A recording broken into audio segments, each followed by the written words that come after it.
Nintendo's call to make most of the GameCube games available on the Switch and beyond, Pikmin 1 and 2 have finally graced the Switch, and we finally have a physical copy as well. I know it's been out for a while, but I do want to actually check out Pikmin now that it's finally been released and see what we can do comparing it to the GameCube and maybe to the Wii to a certain degree. Unfortunately, it's as bare bones as it gets. We're not going to be getting anything close to Metroid Prime Remaster that actually takes the original base game, goes beyond, adds new textures, and adds new amenities that make it one definitive collective experience. This is just Pikmin 1 and 2 as they were, which is not a bad thing, but I'll explain. So let's talk a little bit more about Pikmin. What is this game? Pikmin is more of a multi-management game that actually has a little bit of inspiration from Lemmings on DOS or other consoles, but what's nice about it is that you are a main character, stranded on certain planets trying to get back home, and the only way to do that is to collect different parts. With Pikmin 2, it's a little bit different. You actually have to pay your debt and make sure that you're debt-free. Wow, it's just like real life. The minion management system is actually very cool. You have a bunch of different Pikmin,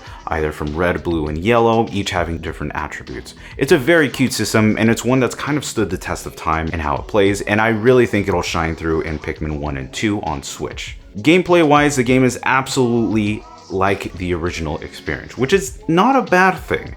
If you actually love the way the original Pikmin 1 and 2 played, this one is going to be that exact same experience. There are minor differences that you'll see, such as during tutorial levels or when the game is showing you different controls, it's going to be reminiscent to what the Switch is instead of the GameCube. Obviously, that's what it should be instead of like Super Mario Sunshine, which still retains the GameCube buttons.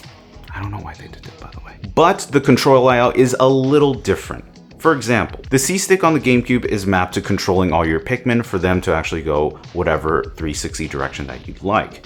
That one's actually changed completely in this Pikmin experience, and instead of doing that, your right stick is going to be handling your camera movement, which is actually a very nice take instead of using the shoulder buttons in order to manage that, which I do appreciate. Instead, you're going to be holding R button as well as the right stick. That allows you to control your Pikmin. So you do have a different layout.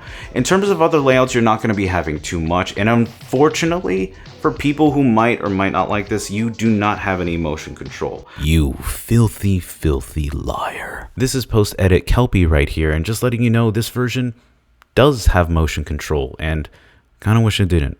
Let me explain. The Wii version of Pikmin 1 and 2 allows you to use your Wii remote to aim whatever your reticle is, allowing you to throw your Pikmin, call them back, or do whatever you need to do.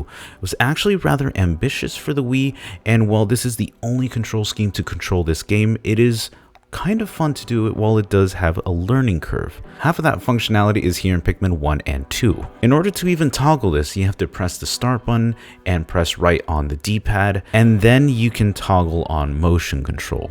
It was very weird how this feature was kind of hidden, but the only thing that your Joy-Con allows you to do is to hold A, and then you can aim your reticle wherever you can. Other than that, you're just strictly using the remote, and you're controlling Olimar and your Pikmin using your analog. That's as much as the functionality actually goes. Kind of a shame that that's the case, but you know how Nintendo is. Alright, back to pre-recorded Kelpie. It still retains the exact functionality of Pikmin 1 and 2.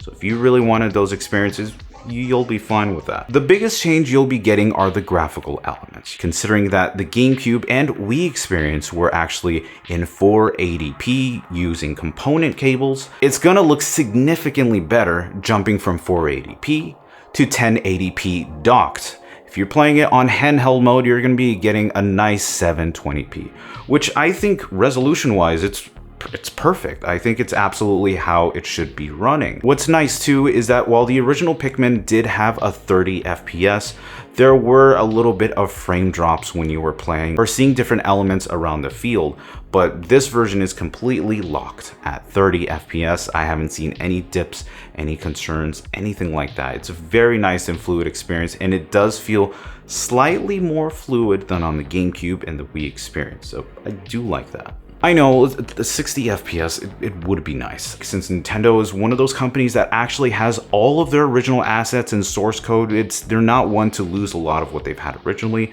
I think they could have actually redone this and put it at 60, but then again, this is all more of a speculation take. I don't have information on that, so you know, your guess is as good as mine. The UI is actually a little bit weird. A lot of it is going to take the same framework as it is on the Wii experience. So the way the menus look and everything is going to be pretty much the same as that experience, except it's upscaled to that 1080p or 720p undocked. However, coming to this version, I have noticed that some UI elements are actually stretched from their original 4x3.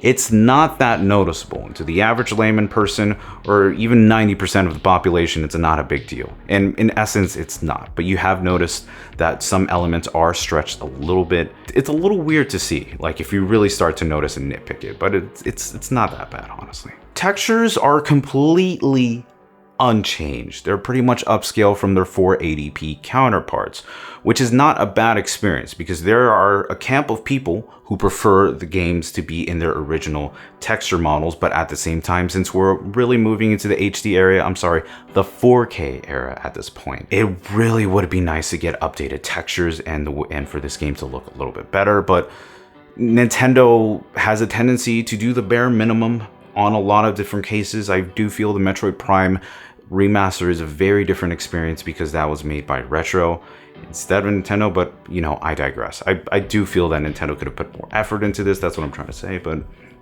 I don't know. That's up to you at that point. FMVs are actually the pleasant surprise. When you're comparing the GameCube version to the Wii version, you have noticed that some of the FMVs are actually in 16:9, but they're in a smaller framework to fit the 4:3 perspective.